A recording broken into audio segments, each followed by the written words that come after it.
बिस्मिल्लाहिर्रहमानिर्रहीम, अस्सलाम वालेकुम। मैं हूं आपका मेज़बान वसी शाह और आप देख रहे हैं ज़बरदस्त। और नाज़रीन गिरामी, पिछले 10 बरस में जर्नलिज़म में जो नए चेहरे आए, जो नए लोग आए, जो नौजवान आए, उनमें से जिन लोगों ने स्टैंड आउट किया, जिनका इस वक्त कोई सानी नहीं है, उनमें से एक हमारी खुशकिस्मती है, आज हमें ज्वाइन किया है one and only Mansoor Ali Khan साहब ने। Welcome to the show. Mansoor Ali Khan जिंदाबाद, मंसूर अली खान जिंदाबाद। आप तो कहेंगे। जी सर। हाँ साहब, मेरे वालों भी सलाम, मेरे कायद वालों भी तुहानू सलाम। कप्तान नू इंज धोंदे हो जिवें श्रीलंका के कप्तान नू धोईदा। और खान साहब के साथ बैठे हैं एक लेजेंडरी शख्सियत जिनसे सब मोहब्बत करते हैं, अनवर भाई।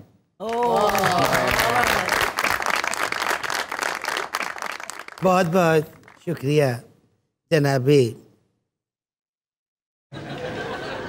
अच्छा, हम दोनों ना तेज तेज शो करने वाले हैं, थोड़ा सा आपको आज पेस कायम रखनी पड़ेगी। सबसे पहले मेरे इन तमाम दोस्तों को मेरी तरफ से बहुत बहुत ईद मुबारक। नहीं, कैश मुबारक। और आज मैं बड़ा फख्र महसूस कर रहा हूँ कि मेरे साथ क्या कर रहे हैं आप? आपको जैसे नहीं पता। अच्छा खान साहब, ये बताइए कि मेरे कप्तान से मेरे कायद तक का सफ़र कैसा रहा? बहुत शुक्रिया। सबसे पहले शाह साहब, आपकी पूरी टीम को भी बहुत शुक्रिया कि आप लोगों ने मदऊ किया। मेरे कप्तान से मेरे कायद का ये सफ़र जो है वो जारी व सारी तो है, लेकिन मेरे जहन में ये बात थी कि जब मेरे कायद आएंगे तो मेरे कप्तान मुझे कहने की ज़रूरत नहीं पड़ेगी। हाँ। लेकिन माशाल्लाह मेरे कप्तान अभी भी क्रीज़ पे मौजूद हैं। वो क्रीज़ नहीं छोड़ रहे। जबकि इस मरतबा अंपायर भी जो है वो उंगली उठाने के किसी मूड में नहीं है। लेकिन कप्तान अभी भी क्रीज़ में मौजूद हैं, वो ग्राउंड से बाहर ही नहीं जा रहे। तो मुझे अपने कायद की तरफ ध्यान करने का मौका ही अभी तक नहीं वो दे रहे। लेकिन ये सफ़र इंशाल्लाह होगा, पूरी तरह होगा।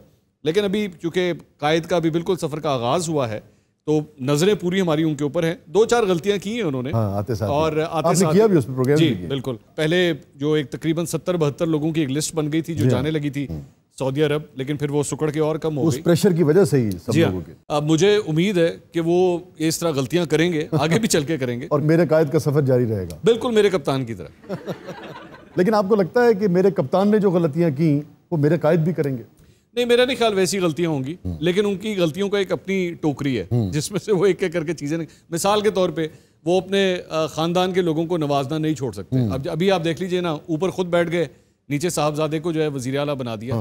इसलिए ये चीज़ ख़त्म नहीं होगी और इनके ऊपर ये तनकीद चलती रहेगी। ਤੁਹਾਡੀ तबीयत नरम करने वास्ते ਤੁਹਾਡਾ एक चक्कर लंदन ਨਾਲ ਲਵਾਉਣਾ ਪੈਣਾ। मेरा ख्याल है तुसी ऐ भुल जाते हो जो लंदन चला जाता वापस नहीं आता।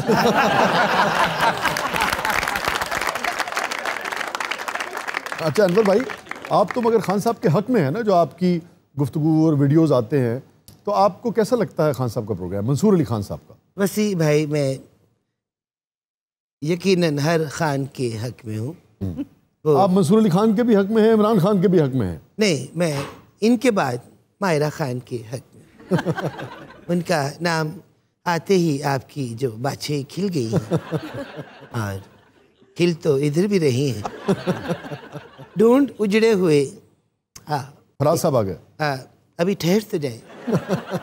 ढूंढ उजड़े हुए लोगों में वफा के मोती, नहीं, खानों में वफा के मोती। ये खजाने तुझे मुमकिन है खराबों में मिले, नून लीग में मिले। ये जो ख्याल है कि भाई जो लोग किसी भी हुकूमत को सपोर्ट करते हैं या किसी भी पार्टी को सपोर्ट कर रहे होते हैं, जब वो पार्टी आती है तो हमने देखा भी है मंसूर अली खान साहब कि फिर उनको नवाजा जाता है। जब उनको नवाजा जाता है और फिर जब मुख्तलिफ ओहदों पर वो आते हैं तो उससे तो खान साहब मुझे लगता है कि सहाफ़त के वक़ार में भी कमी आती है। आप इसको कैसे देखते हैं? आप बिल्कुल सही कह रहे हैं। और बल्कि जिस दिन शहबाज शरीफ साहब ने एक्चुअली अपने ओहदे का हलफ उठाया था, उन्होंने ऑफर की थी उन्होंने कि मर्सिडीज भेजा है कि नवी। तो मैंने ख़ास तौर पे प्रोग्राम के अंदर ये बात कही कि खुदारा सहाफ़ियों को नवाजना बंद कीजिएगा, लोगों को ओहदे मत दीजिएगा, पीसीबी के चेयरमैन मत लगाइएगा, पेमरा के चेयरमैन मत लगाइएगा, सहाफ़ियों को इस चीज़ से दूर रखें। इससे आपके ऊपर भी तनकीद होती है और हम सहाफ़ी भाइयों के ऊपर भी जो तनकीद होती है, सब इससे गंदे होते हैं। लेकिन मसला ये है, लफ्ज़ जो नवाजना है उसमें भी नवाज आता है। ਤੁਸੀਂ ਮੀਆਂ ਸਾਹਿਬ ਦੇ ਪਿਆਰ ਕਰਨ ਨੂੰ ਨਵਾਜ਼ਣਾ क्यों कह रहे हो जनाब? जनाब इन्हां दा नवाजना जिहड़ा है ना वो बंदे दी जिंदगी खत्म कर दिंदा है, करियर मुका दिंदा है, ਉਹ सहाफत करन जोगा रहंदा नहीं फिर है बगैर रोशनी के इंसान। लोड शेडिंग उस तरह वधी है आजकल। नवाजना और प्यार करने में बहुत फर्क है। वाह। हमारे दौर में नवाजा नहीं जाता था, मोहब्बत बहुत होती थी और दिल से। आजकल तो लोगों में बर्दाश्त का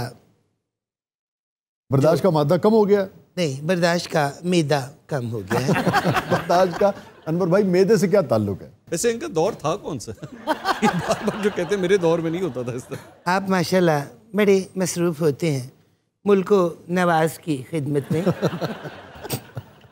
हाँ, सब जुमला मार रहे हैं आप पे। नहीं, इनका हक है, ये कह सकते हैं। तो आपने आंगन टेढ़ा तो देखा होगा। जी देखा था। आप आंगन टेढ़ा ही देखते रहते हैं।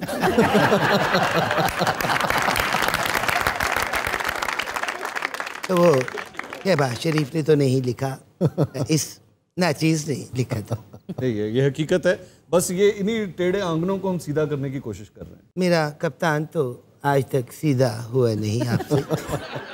ਉਹ ਜਿਨ੍ਹਾਂ ਨੇ ਵੱਡਿਆਂ ਨੂੰ ਸਿੱਧਾ ਕਰਤਾ ਉਹਨਾਂ ਕੋਲੋਂ ਨਹੀਂ ਹੋਏ, ਇਹਨਾਂ ਕੋਲੋਂ ਕੀ ਹੋਣਾ? भाईजान अभी कहानी शुरू हुई है, मैच शुरू हुआ है, अभी तो पहले 5 ओवर हैं, अभी तो 45 ओवर और पड़े हैं, आगे आगे देखिए। ਅਸੀਂ ਤੇ ਮੈਚ ਮੁਕਾਤਾ, ਤੁਸੀਂ ਅਜੇ ਸ਼ੁਰੂ ਕੀਤਾ। हाँ, स्टूडियो 2.5 भी आपने नहीं देखा मेरे ख्याल। नहीं, मैंने स्टूडियो 2.5 देखा है, मैंने आपका देखा है तो मोइन अख्तर साहब के साथ जो आप शो करते थे मैं ना कहता था मंसूर मुझे जानते हैं। अब आपने एक प्रोग्राम शुरू करना है, उसमें मुझे मुखातब करना है, मेरे मकसूद। खान साहब कराची कितना अरसा रहे आप?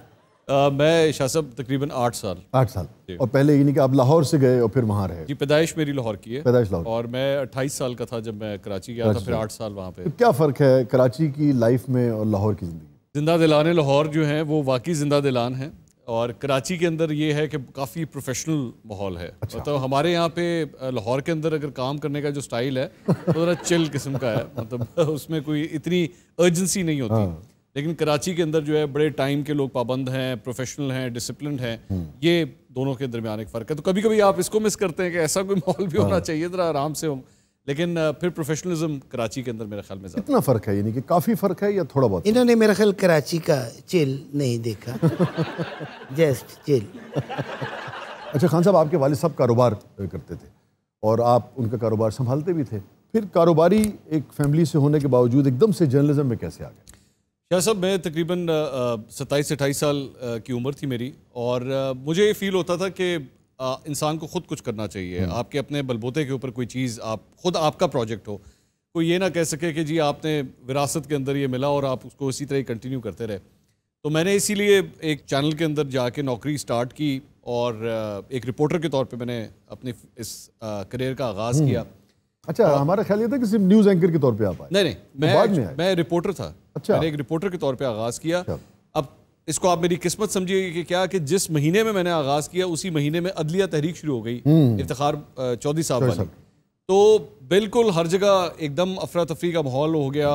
आपको जलसे जुलूस कवर करने थे, पहले महीने के अंदर ही कहीं पे आंसू गैस, लाठी चार्ज, तो बहुत इतना कुछ होना शुरू हो गया। 2-4 सोटे इन्होंने पै हिट हो गए। इनको वैसे मेरे बारे में काफ़ी पता है। आप इनके पसंदीदा एंकर हैं जी।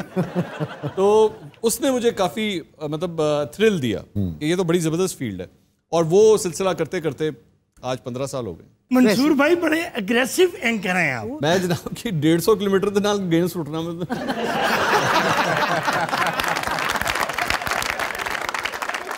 मैंने कहा था ना, आहिस्ता आहिस्ता वो फनकाराना रंग दिखाएं। माशाल्लाह खूबसूरत है और पढ़े लिखे भी हैं, वजीह। और यस, जो हमारे यहाँ खूबसूरत जो एंकर है, खैर एंकर अच्छे होते हैं सारे, चूँकि टीवी पे आना होता है, मगर मंसूर की अपनी उसमें माशाल्लाह वो इनको हमेशा ही देख के बहुत अच्छा लगता है। ये तो इन्ने जवान ने टीवी जो है ना, इन्हें बाहर होंगे ये अगर फिल्म च हीरो होने घोड़े ते बहन तो थल्लों घोड़े ने कहना ओए मैं मर गया जे ਜੇ ਘੋੜਾ ਪੀਟੀਆਈ ਦਾ ਹੋਏਗਾ 1 ਮਿੰਟ ਹੀ ਥੱਲੇ ਸੁੱਟ ਦੇ। ਤਾਹਰ ਸਾਹਿਬ ਨੂੰ ਨੂਨ ਲੀਗ ਦੇ ਜਲਸੇ ਚੋਂ ਮਾਰ ਪਈ ਉਹ। क्यों? ਬੱਲਾ ਲੈ ਕੇ ਚਲਾ ਗਿਆ ਪੀਟੀਆਈ।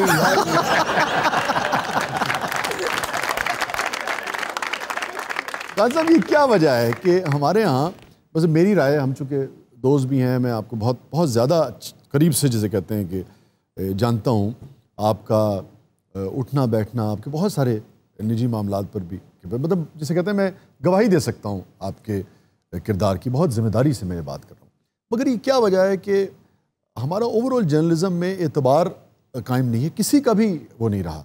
जब कोई शख्स बात करता है, वो कितनी ही दलील से क्यों ना बात कर रहा हो, फ़ौरन ये इल्ज़ाम लगता है कि भाई ये दूसरे से मिल गया है या कोई ना कोई गड़बड़ है। इसकी क्या वजह है? मेरा ख्याल में शाह साहब इसकी बहुत बड़ी रीज़न, एक तो सोशल मीडिया के ऊपर जो है, अगर कोई एक सहाफ़ी कोई भी बात कर रहा है तो अब आपके पास अगर जवाब नहीं है तो उसका बहुत आसान तरीका ये है कि आप कह दो कि ये जो शख्स ये बात कर रहा है इसकी कोई क्रेडिबिलिटी नहीं है, ये बिक चुका हुआ है, इसने पैसे ले लिए हुए हैं, इसने ब्रीफकेस ले लिए हुए हैं, या इसके पास पता नहीं कितनी मालो दौलत है। तो ये एक बड़ा आसान हल है आपके किसी भी सवाल के जवाब को देने का।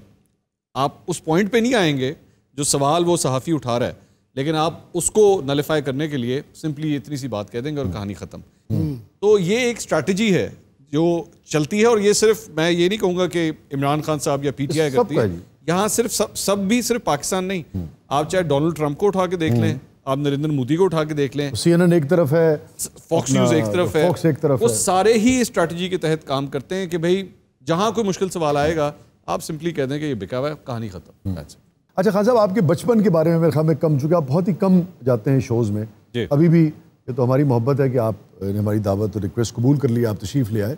कुछ बचपन के बारे में बताइए, शरारती थे, कैसे थे? नहीं, मैं एक्चुअली बड़ा एक डिसिप्लिन बच्चा था। एचसन कॉलेज से मैं पढ़ा हुआ हूँ, और एचसन कॉलेज के अंदर पढ़ाई में भी और स्पोर्ट्स में भी, दोनों में ही जो है वो अच्छे खासे अवार्ड्स मैंने जीते हुए।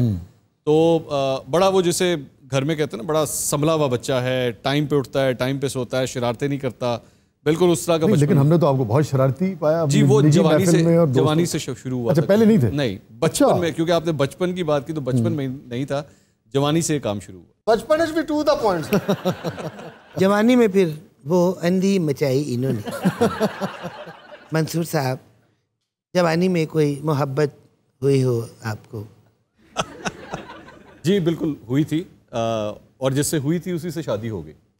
ये तो हो गया ना मुकम्मल सब्जेक्ट। हम उन मोहब्बतों का पूछ रहे हैं जो पाया तकमील तक ना पहुंची। अरे वाह, ये इनके अगले ड्रामे का टॉपिक है। नहीं, वैसे मोहब्बत आपको एक ही बार हुई?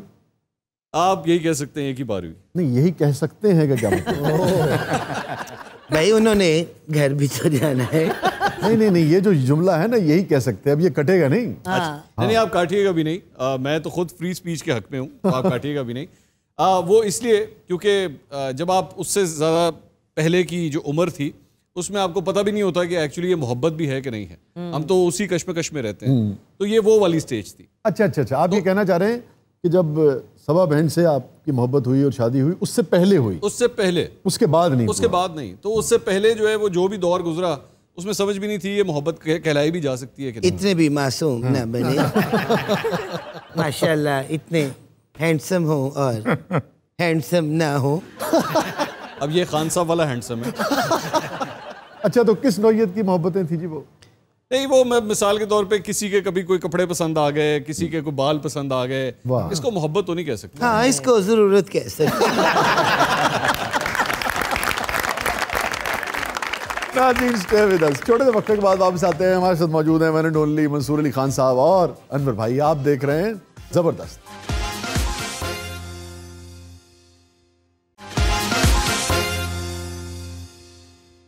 वेलकम बैक नाजरीन, ज़बरदस्त में एक बार फिर खुश आमदीद। हमारे साथ मौजूद हैं मंसूर अली खान साहब और अनवर भाई। मंसूर साहब, ये फरमाइए कि एंटरटेनमेंट के लिए कुछ वक्त निकालते हैं आप कि नहीं? जी हाँ, बिल्कुल। एंटरटेनमेंट के लिए वक्त निकालना पड़ता है, क्योंकि अगर ना निकालें तो ज़हन काम करना बंद हो जाता है। ज़हन काम करना बंद हो जाए तो एंटरटेनमेंट क्या खाक होने। किस तरह से अपने आप को रिलैक्स करते हैं? टीवी सीरीज देख के या किताबें पढ़ के, या फिर एक शौक है जो आप भी बहुत अच्छी तरह जानते हैं, और वो है पहाड़ों की तरफ जाने का। उसके लिए मैं, और वो अकेले जाने का नहीं है, दोस्त अहबाब को इकट्ठे करके उसकी पूरी प्लानिंग करके वो इनकी मोहब्बत है कि जिस तरह से इकट्ठे करके दोस्तों को ले जाते हैं। कम से कम 20, 25, 30 लोग तो हों, पूरा ग्रुप हो, तब मजा आता है। जिन्हों मर्जी ले जाना, इमरान खान साहब नाल जाना, तो धक्का दे देना उतो। नहीं, खान साहब, आपको वैसे मैं एक बात बताऊं, मैं खान साहब की यहाँ तारीफ करना चाहूँगा मैंने उनका इंटरव्यू किया था, तो मैं जब उनसे मिलने के लिए गया था, और ये उनका बड़ापन है कि उन्होंने मुझे इंटरव्यू दिया, और वो जब मुझसे वैसे मिले थे, क्योंकि इंटरव्यू से पहले 10 मिनट की मुलाकात हुई थी, तो बड़े अच्छे तरीके से, बड़े डिसेंट तरीके से उन्होंने बात की, कोई गम गुस्सा नहीं, कोई ऐसी रंजिश नहीं, नथिंग एट ऑल। ये एक बिलावजह गलत इमेज बना हुआ है कि पता नहीं अगर मैं और वो मिलें तो पता नहीं क्या हो जाएगा, कुछ भी नहीं है। हाँ जी, पता सानू इधरों इमरान खान साहब नाल मुलाकात करके बाहर निकले ने, उन्होंने अपने सोशल मीडिया टीम नू क्या खिंच दो फड़ के वैसे ये बात सच भी हो सकती है। अच्छा खान साहब, पहले 10 मिनट बड़े मोहब्बत वाले होते हैं, 11वें मिनट पे अचानक पता नहीं उनको क्या होता है, वो सीधे हो जाते हैं, और इमरान सीधा हुआ कुछ अच्छा नहीं। मैं इसीलिए 10 मिनट मिलके बाहर आ गया था, 11वें तक गया नहीं था। ये 11वें तक जा चुके हैं। मैं तो 2-3 दफ़ा 11वें तक जा चुका।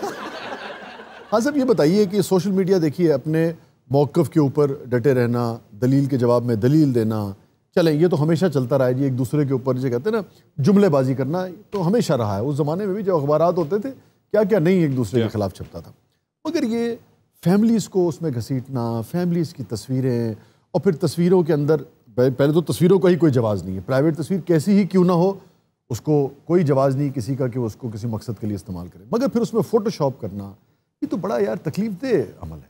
असल बात ही यही है, तकलीफ़ इंसान की सबसे जो इम्पॉर्टेंट चीज़ होती है आपकी ज़िंदगी में, वो आपकी फ़ैमिली होती है, आपकी बीवी, बच्चे, माँ बाप, बहन भाई, यही सबसे आपके सबसे करीबी लोग होते हैं ना। तो इसलिए अब अगर आपको तकलीफ़ देने का और कोई ज़रिया काम नहीं कर रहा, तो फिर आखिर में जाके यही हरबा इस्तेमाल किया जाता है कि आपकी फ़ैमिली की तस्वीरें जो हैं निकाल के फिर उनको फ़ोटोशॉप करके और उसके बाद एक्यूजेशंस जो हैं वो लगाई जाती हैं। लेकिन अफसोस इस बात का है कि कोई भी दौर हो, चाहे वो पहले नवाज शरीफ साहब का दौर हो या आज इमरान खान साहब, देखिए ना, अब ये भी तारीख है कि वो बेनज़ीर साहिबा की तस्वीरें जो थी वो हेलीकॉप्टर से, जनाब उस ज़माने की भी फ़ोटोशॉप थी वो अपने ज़माने में। लेकिन आप शाह साहब ये देखिए ना कि आज मैं और आप फिर भी बैठ के उसको बुराई कह रहे हैं। जी हमेशा, हमने तो हमेशा बुरा कहा। और ये एक ऐसी चीज़ है, वो जो मोहतरमा बेनज़ीर की आपने बात कही थी, वो चीज़ आज तक नवाज शरीफ साहब का पीछा नहीं छोड़ा, कभी नहीं पीछा छोड़ा, दुरुस्त। तो अगर खान साहब ये समझते हैं कि कभी ये चीज़ें उनका पीछा छोड़ेंगी, तो अगले 50 साल भी अगर गुजर जाएं तो लोग हमेशा खान साहब की इस बात को हमेशा याद रखेंगे कि आपकी टीमें क्या क्या हरकतें करती हैं। तो इसलिए कुछ नहीं होता, तारीख जो है वो तो जिन अल्फाज में आपको याद रखेगी, उसको आप कोशिश भी कर लें तो वो मिट नहीं सकती। हाँ, वो तो आपके अमाल से तय होगा ना। शाह जी, मुझे भी मंसूर साहब से एक सवाल पूछना जी जी प्लीज। मंसूर साहब, शाह जी बता रहे हैं कि आपने घर में ऑफिस बनाया हुआ है, तो 24 घंटे अगर आप घर में रहेंगे तो कोई झगड़ा नहीं होता आपका बेगम? वो माशाल्लाह बड़े टैलेंटेड है, जब इस तरह का कोई मौसम बने वो ब्रेक पे चले जाते हैं। मैं आपको ये बताऊं कि ये सिलसिला, ये जो दफ्तर बनाया था घर में, ये जब कोविड स्टार्ट हुआ था तो वहाँ पे उसकी वजह से काम शुरू किया था। बना के फंस गए आप? मैं यही कहने लगा था कि कोविड तो चला गया, मैं फंस गया। हर कामयाब शख्स के पीछे उसकी बेगम का हाथ होता है। हाँ मतलब इतना पॉज क्यों लिया आपने? हाँ, ये जो हाँ में आपने टाइम निकाला। भाई वो मेरी बेगम ने मुझसे कहा एक दिन, वो बहुत कहती है कि जी जो भी दुनियावी कामयाबी है थोड़ी बहुत किस पीछे मेरा हाथ है, तो मैं कहता हूँ भाई आपका है यकीनन, मगर मेरी वालदा का भी है। हाँ। तो फिर मैं उनसे कहता हूँ देखो ना, अगर तुम्हारा भी है तो तुम भी तो वालदा की दुआओं से मिली हो ना। तो असल हाथ तो अम्मी का हुआ। माशाल्लाह शायर हैं, हर बात को कवर करना है जान। अच्छा, मैं जब एक नाजिर की हैसियत से भी, हमारा भी चूँकि यही काम है, आपके मुख्तलिफ क्वालिटीज़ होती है ना जी एंकर्स में, मुख्तलिफ तरह के वेपन्स होते हैं उसके अपना, उसमें जो वो फिर चलाता है इंटरव्यू के दौरान। आपके ख़ास चीज़ ये है मुख्तलिफ तरह की स्ट्रेंथ्स के साथ साथ कि बहुत मुदल्लिल शो होता है। तो ये जो दलील वाली बात है कि दलील से अपनी बात को आगे बढ़ाना, ये बेगम के साथ भी गुफ्तगू में रहती है या नहीं? ये पूरी दुनिया में किसी भी बेगम के साथ ये सिलसिला नहीं चल सकता। शाह साहब, मैं अब चूंकि आप मेरे बारे में इतना कुछ जानते हैं तो मैं आपके बारे में भी बहुत कुछ जानता हूँ। मैं तो देखिए इसीलिए लाइट शो करके निकल जाता हूँ। मैं इसीलिए जानता हूँ कि आपने जब भी दलील देने की कोशिश की है तो उसके ऊपर क्रॉस ही लगा है। नाज़रीन कहीं मत जाइएगा, एंकर और एंकर एक दूसरे पे बरस पड़े। और मैं आपको एक और अनवर मकसूद साहब एक और बात बताऊं कि हमारी कोशिश होती है हम दोनों की कि हमारी बेगमात के साथ इकट्ठी मीटिंग ना हो। क्योंकि फिर वही दोनों बातें करती हैं, हम दोनों सिर्फ बैठ के तमाशा देखते हैं। आप दोनों दुआ करते हैं। अच्छा, मंसूर अली खान साहब, हुस्न कैसा पसंद है मंसूर अली खान को? अब आए ना शायराना गुफ्तगू। इनका इंटरेस्ट कितनी जल्दी बढ़ जाता है इन बातों के ऊपर। आप नोट करें, मोहब्बत, प्यार, ड्रामा, इन चीज़ों के ये अंदर इनके पसंदीदा और महबूब सब्जेक्ट है। हुस्न जो है वो मेरे ख्याल में सादगी के अंदर ज़्यादा नजर आता है, और ख़ास तौर पे शायद हमारी जो फील्ड है हम दोनों की, उसके अंदर कभी कभार इतना ज़्यादा फेक हो जाता है कि शायद उससे उतनी ही जो है वो दूरी बेहतर लगती है। तो सादगी जो है वो ज़्यादा खूबसूरत लगती है। किन्नी को सादगी पाशा पसंद है ਤੁਹਾਨੂੰ? सादगी का कहा है उन्होंने, गंदगी का नहीं।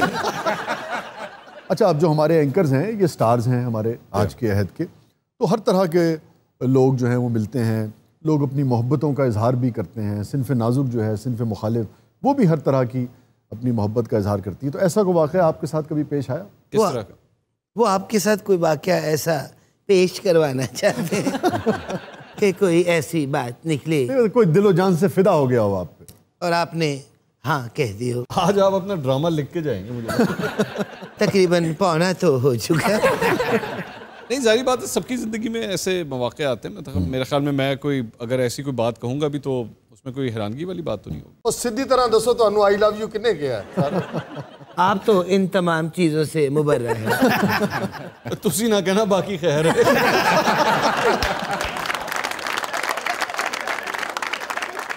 अच्छा, ये फरमाइए कि जैसे आपका तो चूँकि जो रिलेशनशिप है अपने अहले खाना के साथ, और चूँकि आप एक बिल्कुल नीट ज़िंदगी गुजारते हैं जितना हमें मालूम है, आपको बहुत कुछ नहीं भी मालूम। तो ये बताइए कि कितना घर डिस्टर्ब होता है एक दूसरे जो आपके कोलीग्स हैं, क्योंकि हर घर के अपने मामलात होते हैं। देखिए जी, बाज़ जगह मियाँ बीवी में बहुत ट्रस्ट होता है, बाज़ औक़ात बहुत मोहब्बत होती है, मगर ट्रस्ट लेवल उस पाए का नहीं होता है। कितनी निजी लाइफ डिस्टर्ब होती है लोगों की इस किस्म की चीज़ों से?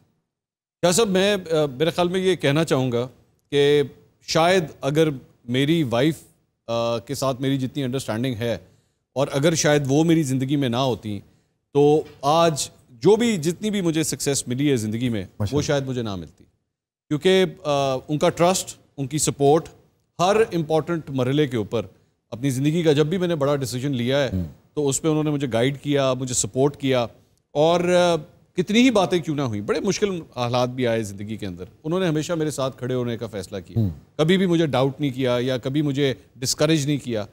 बल्कि मैंने जब जर्नलिज्म में कदम रखा था तो बड़ा मुश्किल वक्त था कि एक बिजनेसमैन, फैमिली से ताल्लुक़ रखने वाला शख्स कह रहा है कि जनाब मैंने एक नौकरी स्टार्ट करनी है जो कभी किसी ने ख़ानदान में नहीं की। हमारे मीडिया में कोई भी ये नहीं है, कभी फैमिली में किसी ने कोई काम नहीं किया, लेकिन उन्होंने कहा आप करें, आप करना चाहते हैं, कॉन्फिडेंट हैं? मैंने कहा हाँ।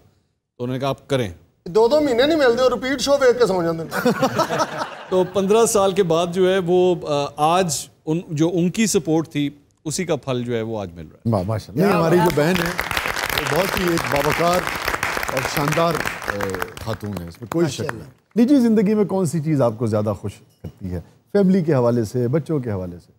अच्छा शाह साहब, मैं ना बहुत कम लोग ये बात जानते हैं कि मैं इस फील्ड में आने से पहले अपनी जवानी में मैं एक नेशनल स्विमर रह चुका हूँ, और मेरे एक वक्त में कुछ 7 नेशनल रिकॉर्ड्स थे एक ज़माने में। तो फेम जो है वो काफ़ी मिला है, मतलब जवानी के अंदर भी काफ़ी मिला। तो मैं सारी ज़िंदगी ये समझता था कि जितनी खुशी पर्सनल लेवल के ऊपर वो मैंने एंजॉय की है शायद वो कभी नहीं होगा। अच्छा। लेकिन शायद अल्लाह ताला का शुक्र है कि मेरा जो बेटा है वो इज़ ए ब्रिलियंट एकेडमिक।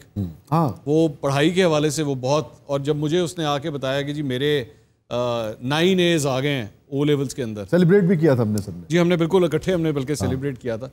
तो सबको खुशी होती है एक दूसरे वो खुशी के आंसू फिर पहली दफ़ा जो है वो आए। तो वो जो एक बाप की खुशी थी ना, एक बाप की खुशी थी, वो उसने अपनी जो इनफरादी खुशी थी उसको भी टेक ओवर कर। वाह, माशाल्लाह, स्विमिंग पे मंसूर साहब ने 8-9 इनाम जीते, तो खुशकी पे कोई इनाम जीतने का इत्तेफाक नहीं हुआ क्या? ये खुशकी का सफ़र अभी जारी है, तो उस पर भी ढूंढने की कुछ ना कुछ कोशिश करेंगे। आप ढूंढे ना ढूंढे, हम अनकरीब कुछ ना कुछ ढूंढ लेंगे। फिल्मी हीरोइन कौन सी पसंद है आपको? अभी थोड़ी देर पहले मेरे ख्याल में माहिरा खान का नाम ले रहे थे, आप हैरान होंगे। मैं हैरान हो चुका। तो मायरा पसंद है आपको? नहीं, मैं आपसे ये कह रहा था कि मैंने आज तक उनका कोई ड्रामा, कोई फिल्म देखी नहीं है। अच्छा। कभी भी नहीं देखी। तो शायद काम में इतने ज़्यादा बिजी हो चुके हैं कि बिल्कुल इन चीज़ों से निकल नहीं, लेकिन ये जो 6-7 बरस का दौर है, यानी कि अब तो चूंकि 24 घंटे का आपका काम है, मगर उससे पहले जब आप न्यूज़ कास्टर के तौर पे काम कर रहे थे, तब तो वक्त मिलता होगा ये सब देखने का। नहीं, मतलब है बिल्कुल, लेकिन मैं ये नहीं कह सकता कि मुझे बहुत ज़्यादा नॉलेज है इस बारे में। अच्छा। ज़्यादा नहीं है। चंद एक्ट्रेसेस हैं जो मुझे, जिनका काम मुझे पसंद। कौन कौन? इंडिया से मिसाल के तौर पे तब्बो या शबाना आज़मी। तब्बो आपको चाय पे बुलाए तो चले जाएंगे? हाँ बिल्कुल, क्यों उसमें ना जाना नाल बिस्किट नहीं देंदी हो। पीटीआई चे। और म्यूजिक कैसा पसंद है आपको? म्यूजिक मेरे ख्याल में मैं हर किस्म का म्यूजिक सुन लेता हूँ, लेकिन अंग्रेजी म्यूजिक से जरा दूर रहता हूँ। अच्छा जी, कवाली, नुसरत फतेह अली खान साहब, लता मंगेशकर अब जारी बात है दुनिया में नहीं है, लेकिन बहुत खूबसूरत उन्होंने गाने गाए। आपको पता है जब मंसूर साहब प्रोग्राम ख़त्म करके बाहर जाएंगे तो कहेंगे यस मैं पकड़ा नहीं गया। नाज़रीन स्टे विद अस, छोटे से वक्फे के बाद वापस आते हैं। आप देख रहे हैं जबरदस्त।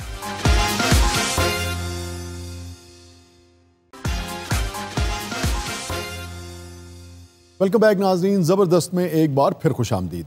अच्छा खान साहब, ये जो जर्नलिज्म है ये कभी भी थ्रेट से और ख़तरों से खाली नहीं रही। हमेशा पूरी दुनिया में यही देखा गया है कि जर्नलिस्ट ख़तरों का सामना करते हैं सच सामने लाने के लिए, ख़बर सामने लाने के लिए, मगर फैमिली पर बहरहाल उसके फिर असरात होते हैं। और चलें, जर्नलिस्ट तो जरी होता है, बहादुर होता है और कहते हैं कि अपनी कायम होता है, मगर ख़ानदान है, बच्चे हैं, अहलियाँ हैं और दीगर फैमिली मेम्बर्स हैं। अच्छा, अब ये जो इस वक्त दौर चल रहा है, कभी हम मैरियट में देख रहे हैं, अभी वो कासिम सूरी साहब के साथ जो मामला हुआ, मस्जिद नबी में जो कुछ हुआ, तो कितना तकलीफ़देह है, कितना शर्मनाक है। तो ये जो थ्रेट्स आते हैं और इस किस्म के मामला कितने असरात पड़ते हैं फैमिली पर और खुद आप लोगों पर? ये जी वेस्ट कोट पाई है, बुलेट प्रूफ पाई है ना। काश इस तरह ही होता जो ये कह रहे हैं। अल्लाह ताला सलामत रखे। लेकिन शाह साहब, मैं ये समझता हूँ कि एक सहाफ़ी जो होता है ना, वो खुद तो पूरा सहाफ़ी होता है, लेकिन उसकी फैमिली भी जो है ना वो आधी सहाफ़ी बन जाती है, क्योंकि वो भी रोज़ाना के हिसाब से वही चीज़ें फेस करती है। तो है, हकीकत है, बिल्कुल होता है, ये थ्रेट मौजूद होता है हमेशा। कई लोग आपके ट्वीट्स के नीचे फेसबुक के कमेंट्स के अंदर जाके लिख देते हैं कि जी अल्लाह करे तुझे मार दिया जाए या तू मर जाए, तू इस दुनिया में ही ना हो। इस तरह की बहुत सी चीज़ें लिखी जाती हैं। इतनी खौफनाक बात है, लेकिन खैर क्या कर सकते हैं। कम से कम अगर जाएंगे भी इस दुनिया से, अगर कभी ऐसा कुछ हो भी गया तो दिल में तो ये सुकून होगा कि सच लिखते लिखते गए। नहीं, अल्लाह ताला सलामत रखे। मैं खौफनाक खास तौर पे खौफ के हवाले से नहीं कह रहा, मैं कह रहा हूँ कि कितनी घटिया बात है। बस ये शाह साहब, अफसोस इस बात का है कि ये जो सोशल मीडिया है और हमारे यहाँ पे जिस तरह का किसी किस्म का कोई चेक नहीं होता उसके ऊपर, आप कभी किसी की कोई शिकायत लगा भी दें तो सालों आपकी बारी नहीं आती, लेकिन अगर कोई मिनिस्टर शिकायत लगाए तो 15 मिनट के अंदर जो है वो पूरी FI हरकत में आती है और बंदा भी उठा के ले जाती है। तो ये अफसोसनाक मुकाम है और तहरीक इंसाफ के अपने दौर के अंदर ये इंसाफ मुयस्सर नहीं हो सका लोगों को। ये याद रखा जाएगा हमेशा। उम्मीदें वैसे मुस्लिम नून के भी इस दौर में, इत्तेहादियों के इस दौर में भी नहीं है। तो जब अपने ऊपर आके लगती है तो एकदम इंसाफ का सारा पहिया तेजी से मूव होना शुरू हो जाता है। और आप देखें ना, वही बात है कि वो रह ना जाए, जो कि फिर बाज़-औक़ात ये लगता है कि अच्छा भी उसका जिक्र किया, उसका नहीं किया।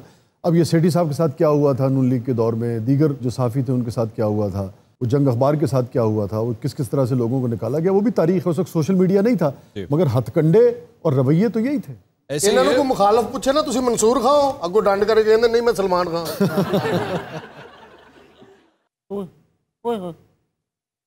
क्या हुआ अनवर भाई? बाबा जी सुनना होगा ने।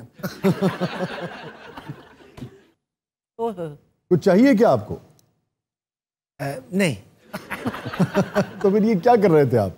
मेरे सीधे हाथ पे खारिश हो रही थी। पैसा वैसा आने वाला है? मुझे उम्मीद है आप इस शो के पैसे मुझे दें। अच्छा खान साहब, अब ये भी तो देखें ना, बड़ा मसला है जो फेक अकाउंट्स बन जाते हैं।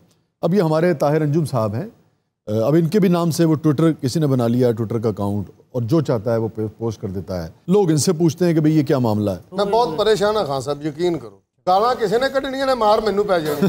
अल्लाह ना करे आपके साथ कभी इस तरह हो। मैं इसी तरह ये कह रहा हूँ कि आपके साथ भी हम खड़े होंगे अगर कभी इस तरह हुआ, लेकिन कुट खाने के बाद। को टपड़ी अपनी, को टपड़ी यानी खान साहब आपके साथ उस वक्त खड़े होंगे जब आप खुद खड़े नहीं हो सकेंगे।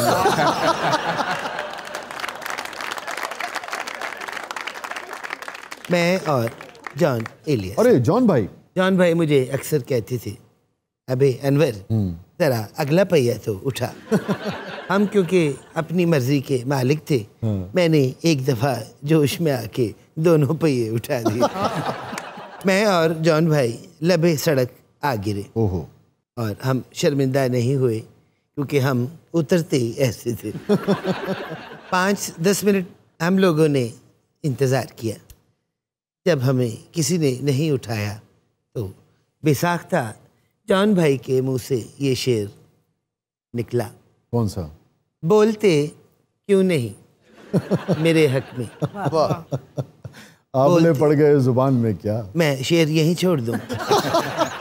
मुझे शेर पूरा क्यों नहीं कहने देते? यही होता है खानदान में क्या? आए आए, मुझको तो कोई टोकता भी नहीं। मुझे भी कोई नहीं टोकता। मुझको तो कोई टोकता भी नहीं, यही होता है खानदान में। अब मुझे कोई रोकता भी नहीं क्योंकि उनको पता है इसने कौन सा बाज आ जाना है। अच्छा, आप जितनी देर शेर की बात कर रहे हैं वो कोई और शेर समझ रहे हैं। चलिए मैं एक सवाल करना चाहता हूँ। अरे आपको पूछने की क्या जरूरत है? आपको क्या जरूरत है? आप ना करें तो। मंसूर अली खान साहब, क्या कभी आपने अपनी अहलिया का भी इंटरव्यू किया है? भाई पूरी दुनिया में कोई शौहर कभी अपनी अहलिया का इंटरव्यू नहीं कर सकता। सर वो तो मेरा रोज करती है। मैंने कहा कोई शौहर अहलिया का नहीं कर सकता, अहलिया रोजाना इंटरव्यू करती है। अच्छा ये बताइए, बहुत ही जाती सा सवाल है, अगर आप इसका जवाब देना चाहें, कि आपके जो घर वाले हैं यानी कि वो किस पार्टी को सपोर्ट करते हैं? हैरानकुन बात आपको बताऊं कि मेरे घर के अंदर ना टोटल डिस्ट्रीब्यूशन है। मतलब मुस्लिम लीग नून के भी सपोर्टर हैं, पीपल्स पार्टी के भी सपोर्टर हैं और पाकिस्तान तहरीक इंसाफ के भी सपोर्टर। वाकई? जी हाँ, बिल्कुल। पीटीआई के सपोर्टर? बिल्कुल। पीटीआई आपके घर में? बिल्कुल, मेरे घर में पीटीआई के सपोर्टर भी मौजूद हैं और नून लीग के भी, पीपल्स पार्टी के भी। और आपस में बहस मुबाहिसा भी हो रहा होता है। और उसके बाद कभी कभार ये होता है कि मेरे पे बात आ जाती है, हाँ जी आप बताएं क्या है। फिर इन्होंने अपने गेट पे लिखाया कौमी हुकूमत। और फिर वो बहुत मुश्किल होता है कि अब मैं किसकी साइड लूं। शाह जी, मैंने खान साहब से एक सवाल पूछना है जी। अगर मिसिस से झगड़ा होता है तो मनाता कौन है? ये सेल बढ़ाया जी, लेडीज कपड़े पा के बैठा है।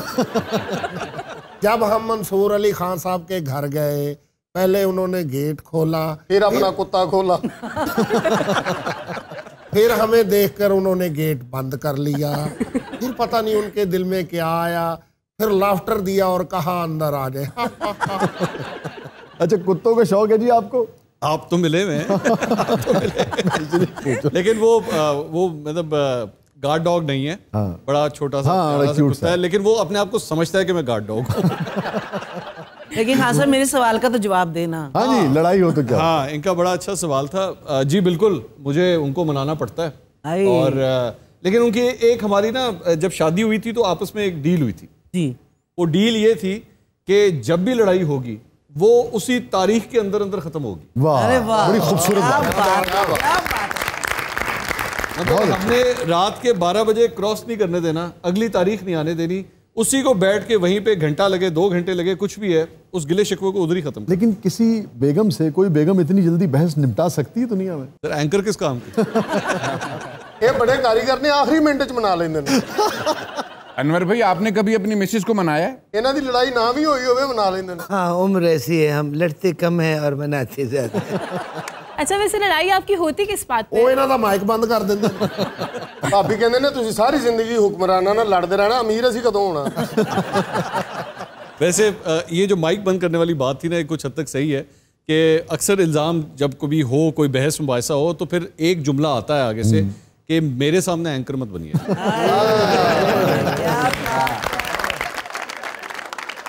अच्छा, माशाल्लाह आप इतनी स्विमिंग की आपने, आप फ्रेश हैं। और ये आपका जो ताहिर साहब हैं, ये भी बहुत बड़े स्विमर रह चुके। अच्छा जी, वाकई? जी जी। स्विमिंग पूल च बाहर निकलदा कन्ना दे शॉपर लगे होंदे ने। बहुत बहुत शुक्रिया Mansoor, thank you so much, आप तशरीफ लाए। बहुत शुक्रिया। बहुत इज्जत अफजाई, बहुत ही अच्छा लगा आप तशरीफ लाए। Thank और you, मुझे पता है चूंकि आप बहुत कम जाते हैं, तकरीबन जिसे कहते हैं नहीं जाते, तो फिर और भी अच्छा। आपको कभी ना नहीं हो सकती। थैंक यू सो मच, बड़ी इज्जत अफजाई। और मेरी तरफ से प्राइड ऑफ परफॉर्मेंस की बहुत बहुत मुबारकबाद।